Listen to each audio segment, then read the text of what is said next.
Hello, everyone. Welcome to the Carolina Weather Group. This is the Wednesday, July 24th, 2019 edition of our little weather get-together. Tonight is show number 285, and tonight we have with us Dr. Ian Giammanco. He is the lead research meteorologist at the Insurance Institute for Business and Home Safety. We're going to be talking about hail and some of the research they've done with hail, but also kind of what they do and how their work is there to help you and your home, help protect your home during adverse weather. So we're happy to have Ian on with us tonight. He is a fellow Carolinian, currently in Rock Hill, South Carolina, and I kind of connected the dots today. You've probably seen the Insurance Institute for Business and Home Safety on your local television stations. If you live here in the Carolinas, a lot of the meteorologists do some tapes in their wind tunnel and kind of show you some of the wind and hail studies that they do. So you've probably seen Ian's workplace before. Now you get to see the guy who works there. So we are happy to have Ian on with us tonight. This is a live broadcast, so we would love for you to interact with us tonight. You can do that many different ways. You're probably watching right now on Periscope, on Facebook Live, Twitch, or you are watching on our YouTube page. All you got to do is submit some questions. Type out a comment or a question in those comment bars, and they will be directed right to us, and we can ask questions or answer comments throughout the show. And if you're listening on the podcast version, we'll let Ian give out some information on how you can get better informed, maybe via website or social media. We'll let Ian do that towards the end of the show. So again, this is show number 285. I do want to say, before we get to the news segment later on, I do want to say just out of the National Weather Service in Raleigh, North Carolina, they have confirmed 2 tornadoes from yesterday's storm. Those storms that we were streaming here live yesterday, they produced two tornadoes, and we'll talk about that more in our news segment. So let's get to tonight's interview. Let's bring in Ian. And Ian, welcome to the Carolina Weather Group. This is kind of your first gig with us, and I told you before the show we're glad to know you're in the Carolinas, so hopefully we can have you back on. But as a first-time guest, we'd kind of like to know your weather story. How did you get hooked up into this crazy world that we call weather? Yeah, so I'm pretty similar to a lot of meteorologists. Where it was as a kid, I got interested in the weather, and I can kind of trace it back to my dad. I remember showing me the 1985 Nova tornado special. So that kind of dates me just a little bit. I'm closing in on 40. But that's the thing. As a kid, I was 6 years old, and it really got me interested in weather. But what really sealed the deal was in 92. I grew up in South Louisiana. So Hurricane Andrew's landfall, the last one after South Florida, we all remember South Florida, was in South Louisiana. And so as a kid, it did impact Baton Rouge a little bit where I was living. So all I wanted to do was basically just be like Jim Cantori and be outside and in this hurricane that was making landfall in South Louisiana. And that just sealed the deal. From then on, I knew I wanted to be in weather somehow, some way. And it wasn't until grad school that I realized that research was where I wanted to be.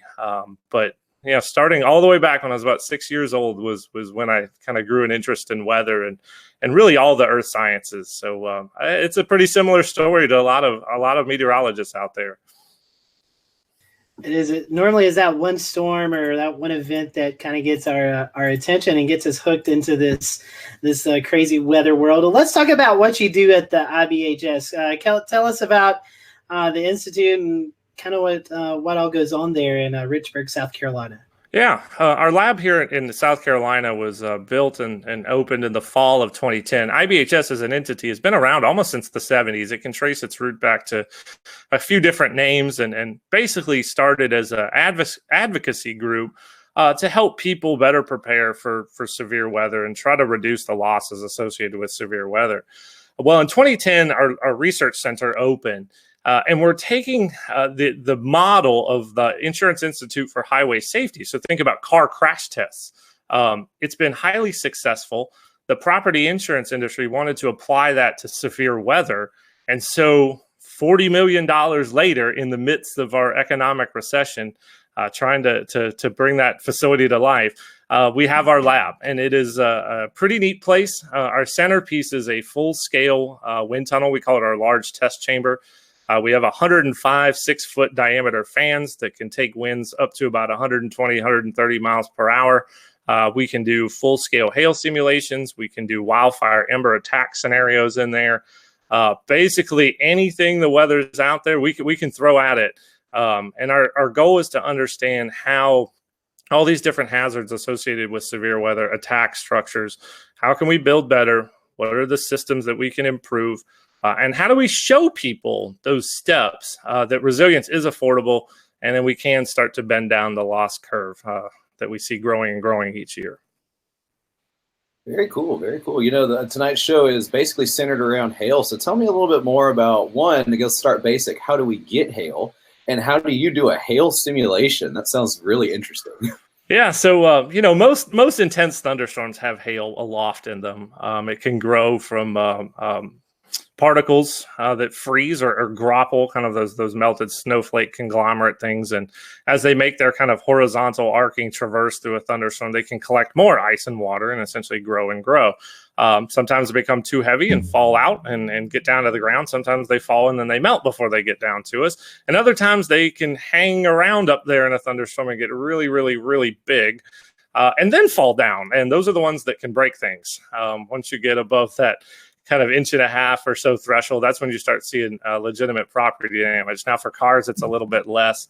But for us, it's duplicating the properties of hailstones in the lab.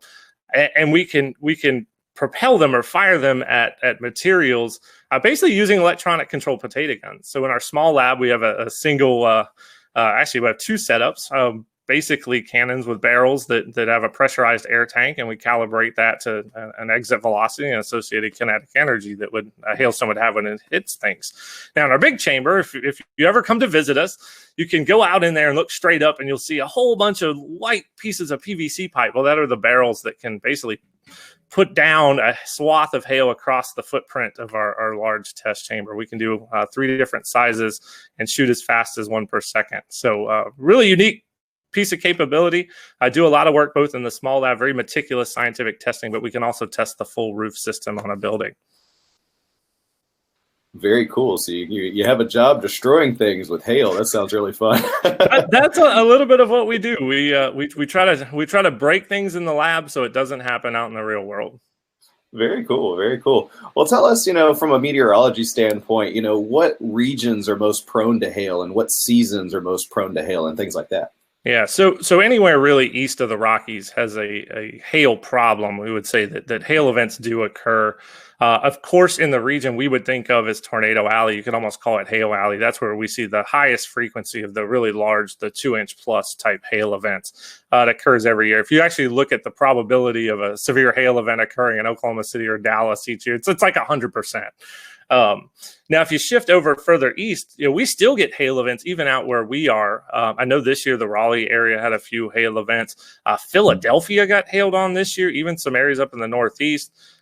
So typical, like you'd see across the globe, anywhere east of a really big mountain range with a supply of moisture, ours being the Gulf of Mexico, you can get those conditions that come together to produce hailstorms. And here in the U.S., we're no different. Now, with that said, hail has occurred in all 50 states.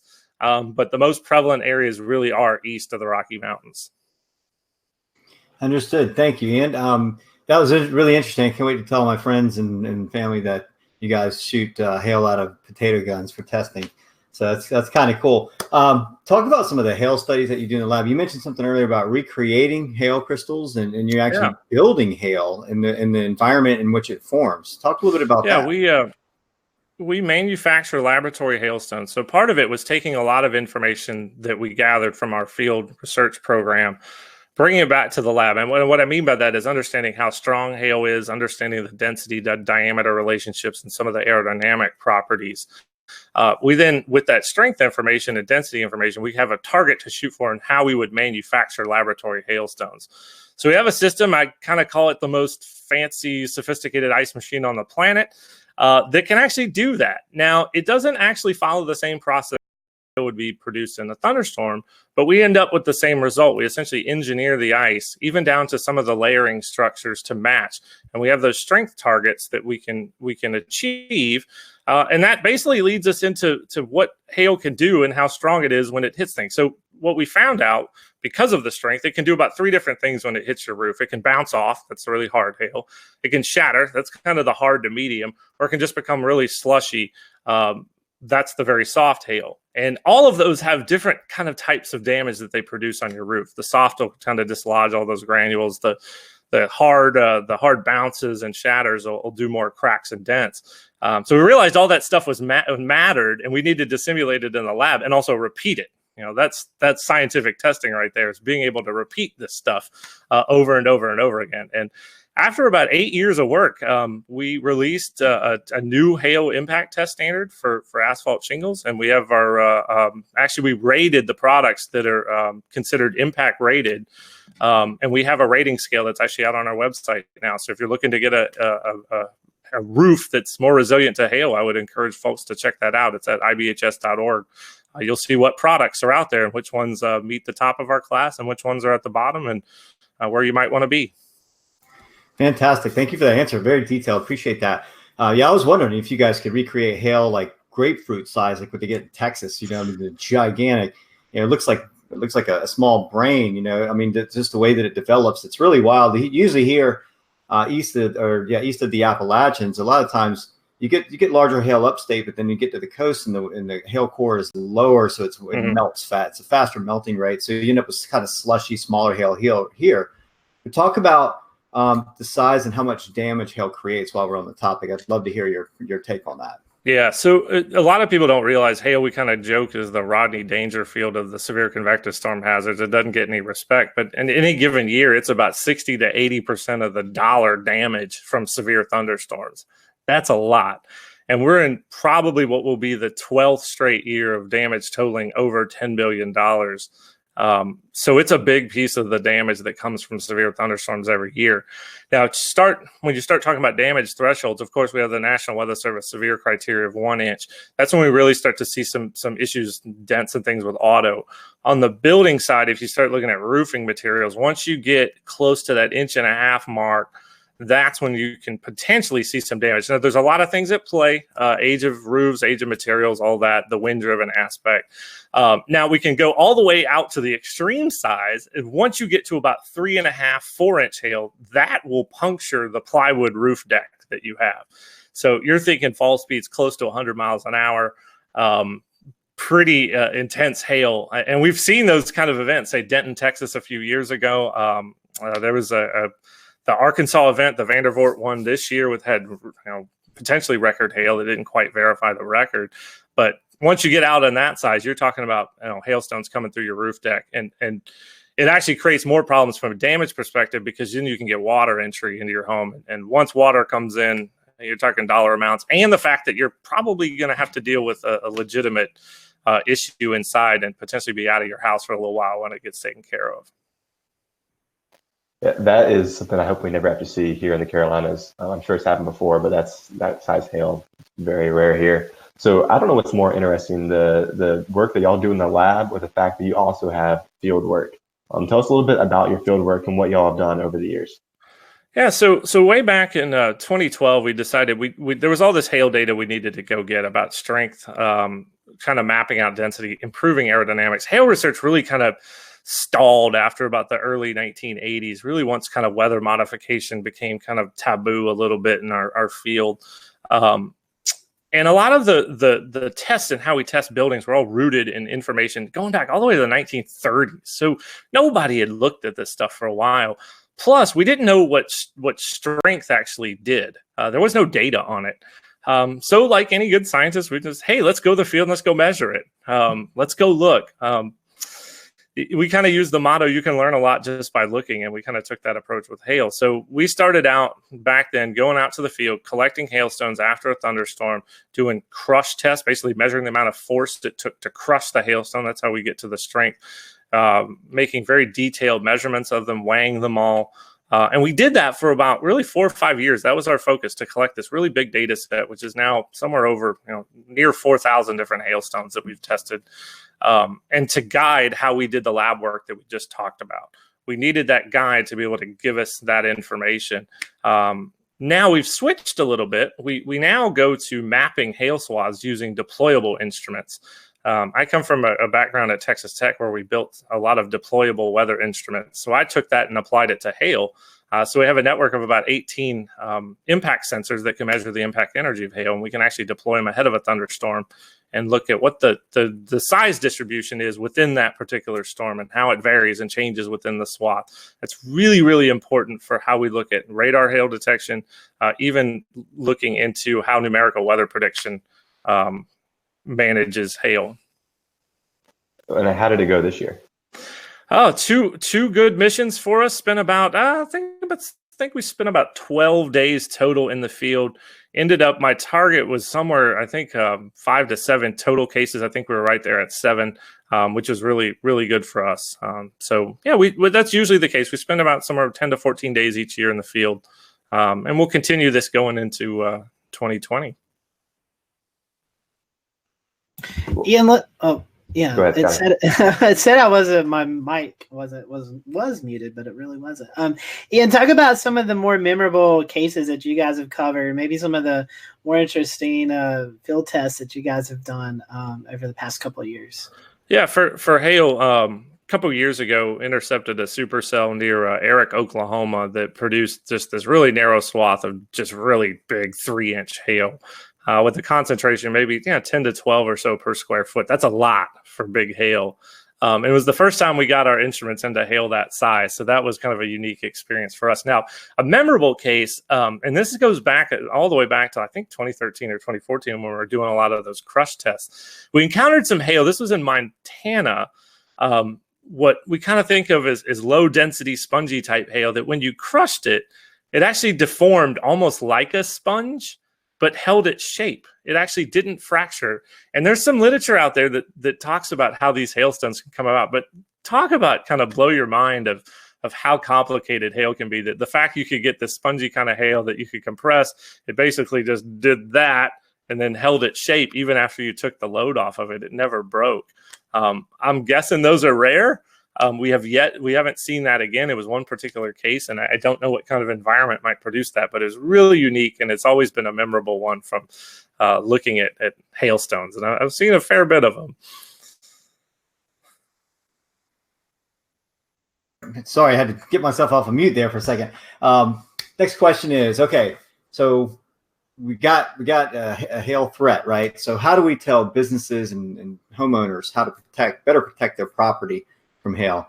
I mean, we've seen events where windshields are damaged. It's not like you can go out with an umbrella, right? I mean, it's you got to have some things in place, right? So give us your idea on that. That's right. So hail's one of those things. It's hard to take a lot of quick action. One of the things you can do, make sure you can get your car in your garage if you have one. If you're like me, you got all sorts of stuff in the garage. I couldn't get my truck in there if I tried. But that's a step you can take, is make sure you can get your car under cover. And maybe, say we're under a higher risk for a particular day. If you can find a way to keep that vehicle covered, that's one way to reduce your auto damage. Now, for homes, it's a lot trickier. If you're in an area that sees a lot of hailstorms, think about the folks in Tornado Alley. If you live in Dallas, Oklahoma City, Wichita, we saw how sick of people were of hail in Dallas this year by their putting pool noodles on cars and inflatable mattresses.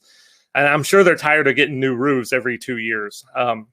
So I'd encourage people to look at our impact rated shingle test results and look for those good performing products. There are impact rated shingles that do perform, and we tested up to 2-inch, and those top performers really do perform very well. So there are products out there from a roof perspective that I would encourage homeowners to look at, and talk to your insurance agent too, because in a lot of cases you can get a discount for some of these things. And it can almost pay for itself over time if you look at the cost discrepancy. So that's something to really do your homework with. We shop everything these days. Why not shop your roof? But that, unfortunately, for hail, you can take those steps, but there's not a whole lot you can do right before an event. Unfortunately, there's a few commercial products out there that are trying to protect vehicles. We don't know how well they work, but that's the deal with hail. How about for businesses? We talk about, you own a business, you have a building, you have roof, you have items up on the roof, you have your HVAC units, you have satellite dish. I mean, whatever instrumentation you have up there. Is there anything we can tell business owners, hey, look, be aware of what's on your roof at all times. Maybe add something, some sort of protective mechanism over the top of anything of that nature? For commercial structures, for HVAC, that's a very good point, because there are some shields that can be made that actually surround HVAC units that, from what we've been able to tell, looking at their performance, they do a decent job. And HVAC, just the damage to the fins and coils in an HVAC system can be very, very expensive. So there are a few steps you can take if you're a business owner there. We're going to get into the commercial roof testing space over the coming years, especially. I think we're going to start ramping that up even as early as next year. So we'll start to look at impact testing on commercial roofs. We're a little bit more complicated than our normal home. But again, we're looking for those good performing materials and to be able to offer some more detailed and better guidance than what's currently out there. Great. Thank you. I think Evan had a question as well. Yeah, this is a kind of a lighthearted question, which you kind of answered, but I'll ask it anyways. So over the last year, we've seen several pictures on social media of people covering their car with pool noodles. Is that something that can be effective for small hail, but once you get to big hail, there's really no idea? Yeah, that's a really good one. You would imagine, once you get maybe above 2 inches or so, maybe it's not going to work. But I've been more impressed by just watching all of it, seeing how tired. It's kind of a social science research in itself, seeing how tired people are of dealing with hail. They're so fed up with it. They're tying their swimming pool floats to their cars, and there may be some merit to it. Who knows? But the last thing, though, we want people to do is running out there trying to do that when they're under a severe thunderstorm warning. Or we know tornadic storms produce big hail too. That's not what we want people doing in that scenario, is running outside trying to protect their car. I know it's a hassle and it's a lot of money and all that, but your life is more important. So that's the one thing that always worries me a little bit is making sure people don't pull the trigger too late when they're in harm's way. It's an interesting trend, though. Folks getting a little bit creative, maybe staging it on their vehicles before the event happens that day, and leaving, like if they go to work, they leave it out in the parking lot for the whole day. It almost makes you wonder if the auto industry may pick up on that sign in some time here and see what kind of solutions they come up with. Yeah, you could certainly see that. I know car dealers, it's a huge source of loss, even some of the big outdoor car warehouse facilities. And you see it a lot more. I've noticed this as the time and time again, going back to West Texas and even the Oklahoma City area, a lot more awnings showing up now to try to protect those new vehicles at dealerships. That's a big dollar value there. And so, Ian, you guys there at the Institute, you guys are located here in the Carolinas, and many folks may not know that. How did you guys choose the Carolinas? And then kind of talk about not only hail that you guys are really doing some work on, but you're also doing work on wind and some of the thing. Talk a little bit about the wind research you guys are doing. Yeah, so the lab came about in the Carolinas. There was kind of a little bit of a bidding process, and this is before my time at IBHS. We wanted to be away from the immediate hurricane coastline. That's having a facility like that could be damaged by a significant hurricane was a concern for our membership. So that's one reason why we're a fair bit away from the coast. We had a power requirement, and we wanted to be within a certain distance, basically an hour's drive from a hub airport. So what was settled on was essentially kind of the general Charlotte area. And we had two sites that were the original ones. One was closer to Gastonia just across the South Carolina border up on I-85. And then there's the site that we currently had. And we ended up with really, really nice package from the community down here in Chester County. Our plot size was a lot larger. We did have some noise concerns, so that also played a role. And they had the power requirements they need. We're right next to a transmission line, and we had a substation on site. So 105 electric medium voltage drives power the fans, and we need some juice. So it all came to fruition, and there we are out in Chester County. And so talk about, you were talking about hurricanes. Talk about some of the wind studies that you guys do there. You have this big wind tunnel, and you actually have some model scale homes, and you can do all kind of testing in this facility. A very unique thing about our facilities is that we can do full-scale home testing. We can look at a full home system, and that's really important from a wind perspective to understand how the wind forces are essentially transferred through all the different connections that are within your home. roof to wall, through the walls, wall to foundation, and all the connections in between. You have to really look at it in a system perspective to understand how wind essentially attacks structures and what you can do to mitigate it. So we do quite a bit looking at garage door vulnerabilities. We've seen that garage doors can be a huge damage amplifier. Think about it, they're a big hole, really, if they fail in your house. That allows wind to get in and start acting inward, pushing up and out, and can lead to failures. And there's other scenarios where the home can start to fail first, and then the garage door and the damage progression starts. So we're doing a whole slew looking at full-scale garage door tests right now to look at their performance. We've seen that time and time again in hurricanes and tornadoes, that can be a place where damage can start. And with wind, once you start the damage cascade, it just goes. Tornadoes, it happens very, very fast. Hurricanes, it can happen over the course of, say, 6 to 12 hours. But that cascade is what we're trying to stop the start of that. And we think we can find those mitigation solutions that are not only useful, but also affordable too. So as we've been talking, I've been moving a little bit slow this week and thinking a little bit slow, but I was thinking back to one of the topics we were talking about earlier, with your field studies.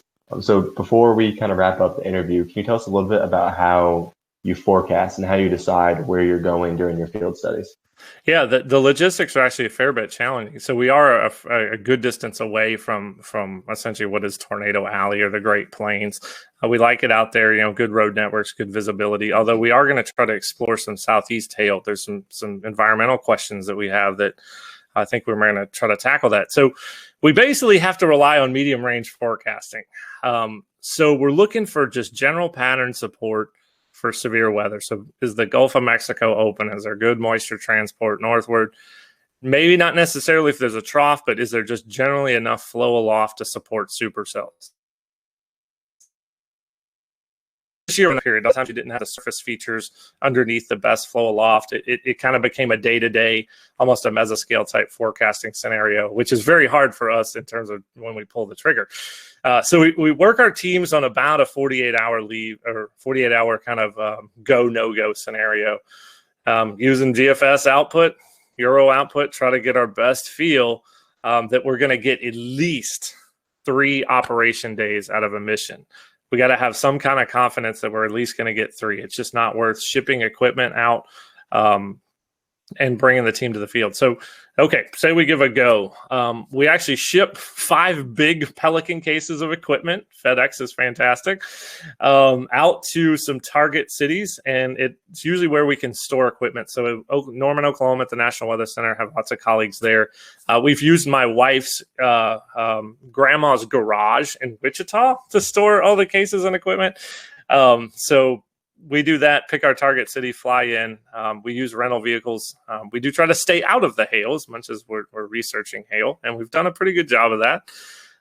And we outfit them, get our instruments ready, take all the equipment we need, leave the cases behind, and off we go. And usually each mission is about 7 days. So there's some logistical challenges there, given our distance, but we've managed it quite well over the years. When you're renting the car, do you have to kind of stay quiet about what you're really doing with the car? Yeah, and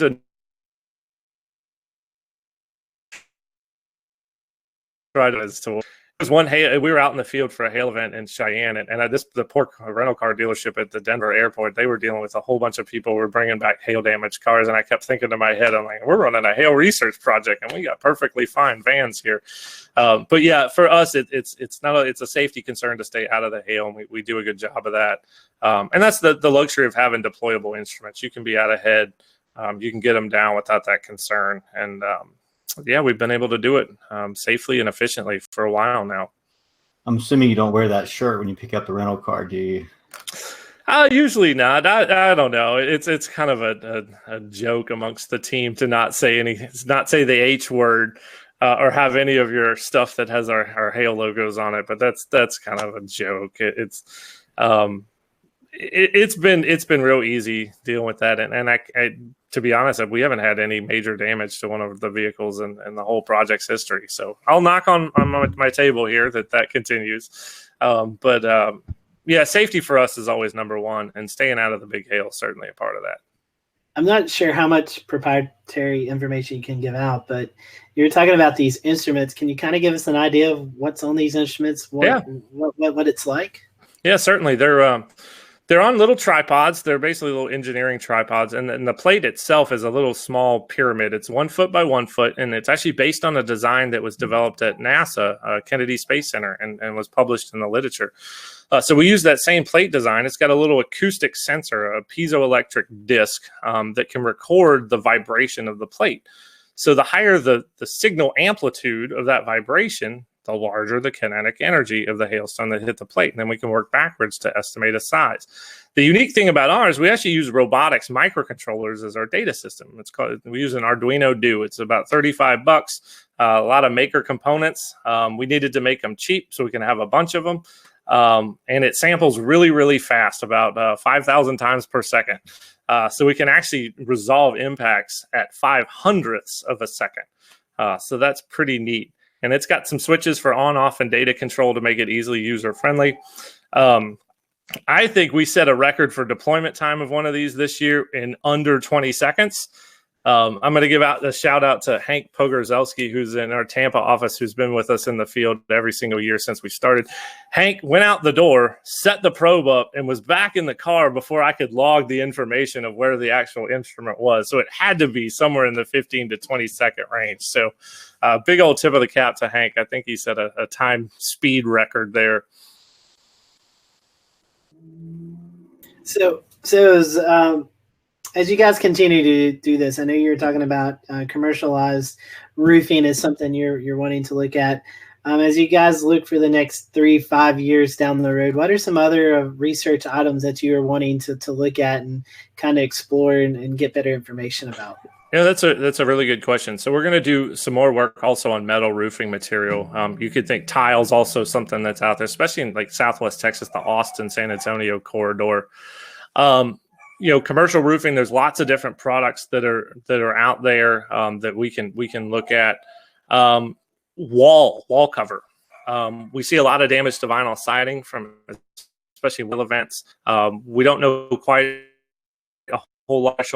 Also don't know, brick veneer, does it ever get chipped by big hail? Because that's a very expensive thing that you might have to replace.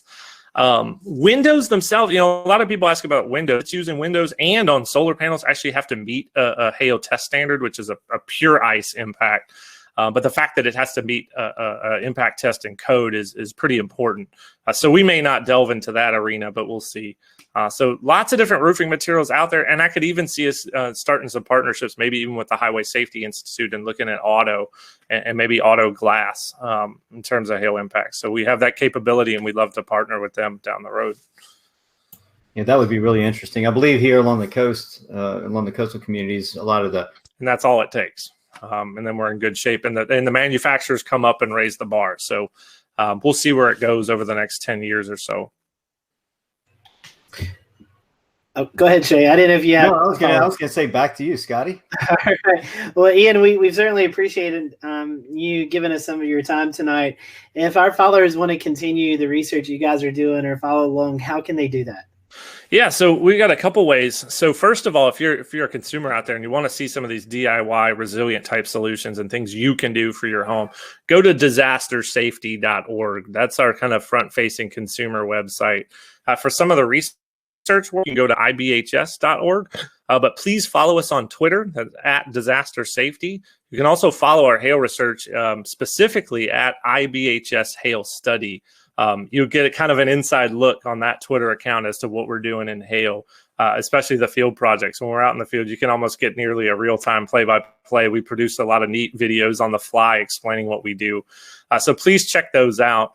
There's a lot of good stuff out there. You can follow us on Facebook. Find us out there. You'll see all sorts of videos from all the testing we do, illustrating how damage can happen in these severe weather events and trying to put people inside these different hazards.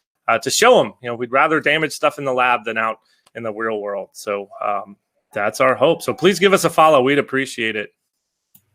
Well, Ian, I think we've had many guests on this show, and I think you've got one of the coolest jobs because you get to, use potato guns and mix it with weather. I mean, I don't know how much better that can be. So we certainly appreciate your time. Stick around if you want to. We're going to talk some weather news. Earlier in the show, I'd mentioned that we had the National Weather Service in Raleigh had confirmed 2 tornadoes. We had an EF0 in Willow Springs, North Carolina. That's located in Wake County. It was a 1.2 mile path for the tornado with maximum winds of 85 miles per hour. There was some trees and fences that were damaged, and also some minor damage to homes there in the Wake County area, as well as an EF1 tornado located in Johnston County. This was about 11 miles southwest of Clayton. This was an EF1 with 90 mile per hour winds.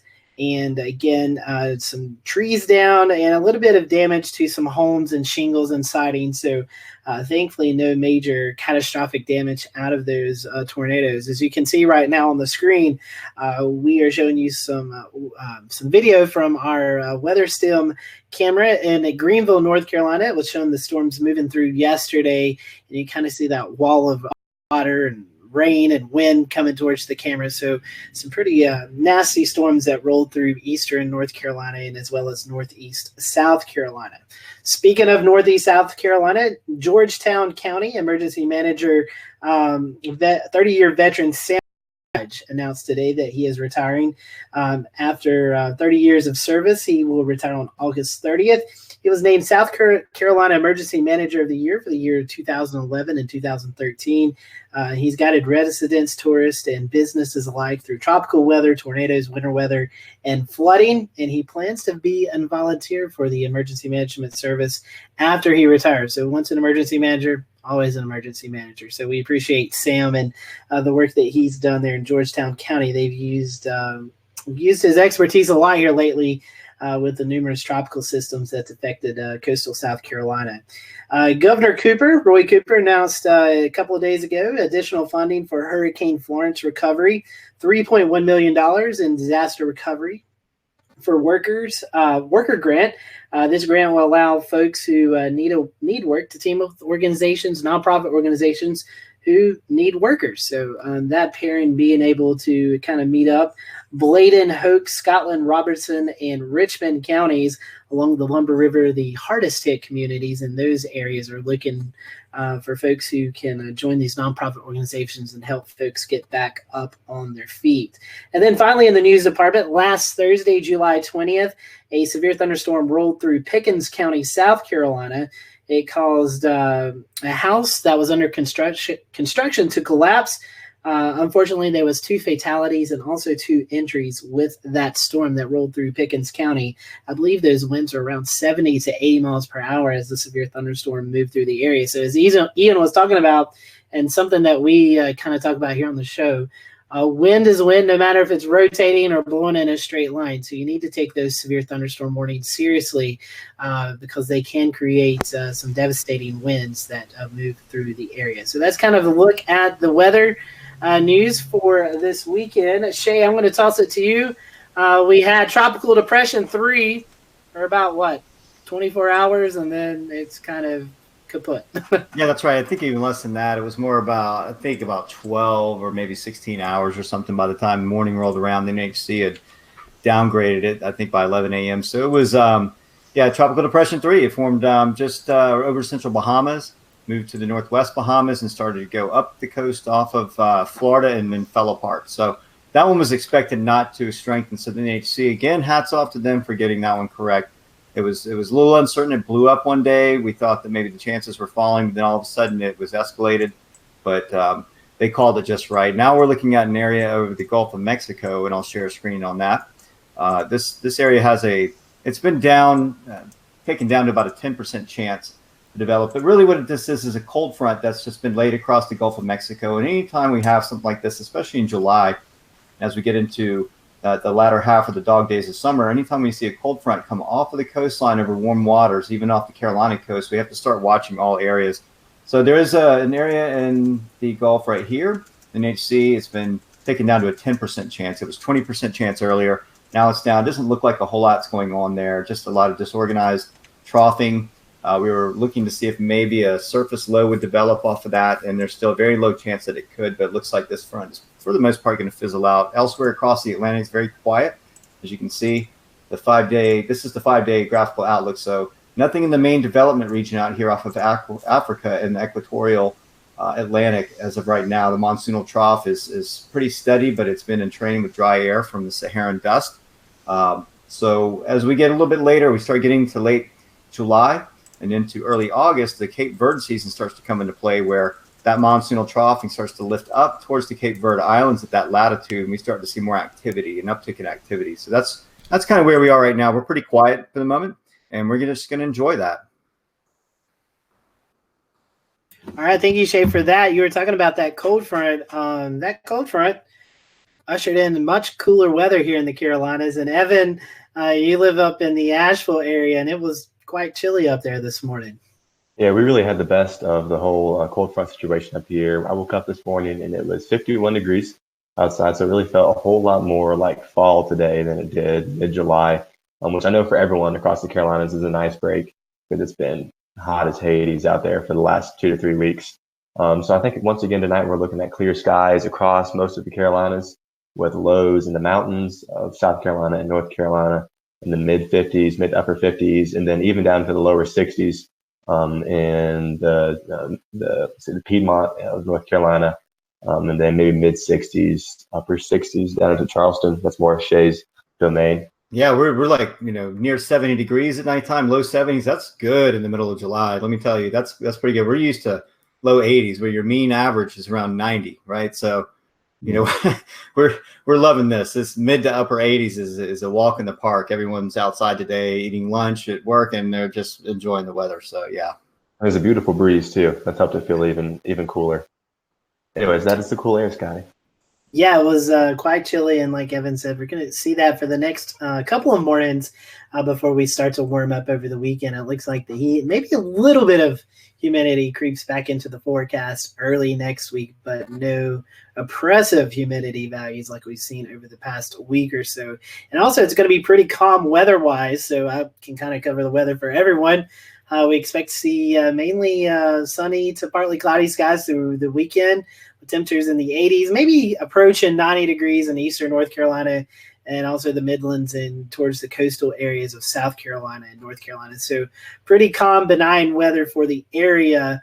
And then we start to see the chance for some warmer temperatures and humidity and those pop-up showers and storms as we go into early next week. So that's kind of the weather story for here in the Carolinas. And I think after the storms we've had over the past couple of days, it's time for a little bit of break and everybody can enjoy the weather. So we've been getting some of your questions and comments tonight. We had one comment thanking us for airing this show about the hail, because they just had to file a hail claim from a recent thunderstorm in western North Carolina. So kudos to Ian bringing some information that she found very helpful. So we appreciate that. We appreciate all your questions and comments. And something we've been hearing about over the past couple of weeks is we've noticed your podcasts aren't up to date. And so, Tim, it looks like we've got that figured out. And so I'll let you kind of talk about that. Yeah, thanks, Scotty. Sorry to all our listeners out there that happened to notice that we had a couple of technical malfunctions and other things going on, but all our podcasts are up and running on anchor.fm, and it's a great platform for listening and catching up on all our shows and all our special reports. But all our podcasts and special reports are published on all your favorite apps: Spotify, Google Play Music, Stitcher, TuneIn, and Apple Podcasts. So, go listen, leave us some reviews, leave us some comments. You can call in and leave us voice messages, concerns. Did you witness some crazy severe weather? Or maybe you have a suggestion for future show topics. Just check out the show notes and look for the links, or comment on your favorite social media page. And soon we're going to be launching a listener support program to accept donations for all the hard work all our panelists are doing, and help cover future expenses and things like that. So, like a good TV company once said, we're supported by viewers like you. So, you hope you can look for that in the upcoming months. So thanks, Scotty. Back to you, man. Yeah, thank you, Tim. And one other thing you can do with giving us your comments, in the next couple of months, you guys know hurricane season really ramps up, and we're going to be covering the 30th anniversary of Hurricane Hugo. So if you have any stories, maybe some pictures, videos you would like to share with us, let us know. Send them to us on social media. You can reach out to us. We'll give you an email address that you can email those pictures or videos or your memories of the hurricane. And who knows, you may see them aired in our Hurricane Hugo 30th year anniversary show. So we'd love for you to do that as well. Speaking of hurricanes, before we wrap up tonight, next week we have Mark Suddeth on. We had Mark on, I think it was back in December. My dog's barking, so someone must be at the door. We had Mark on, and Mark was talking about Hurricane Michael in Florence and some of the footage that he got from that. Well, with that, he's created a documentary, and so Mark's going to be talking about that and let us know about his documentary. Maybe even see some a few clips of his documentary, and so we're expecting to have a really good, insightful show next week with Mark. So we hope to see you again with us next Wednesday night here on the Carolina Weather Group, 8:15 p.m. Eastern Time. So until then, we hope you have a great weekend. Enjoy the cooler and less humid air, and we'll see you back here next Wednesday night for another episode of the Carolina Weather Group.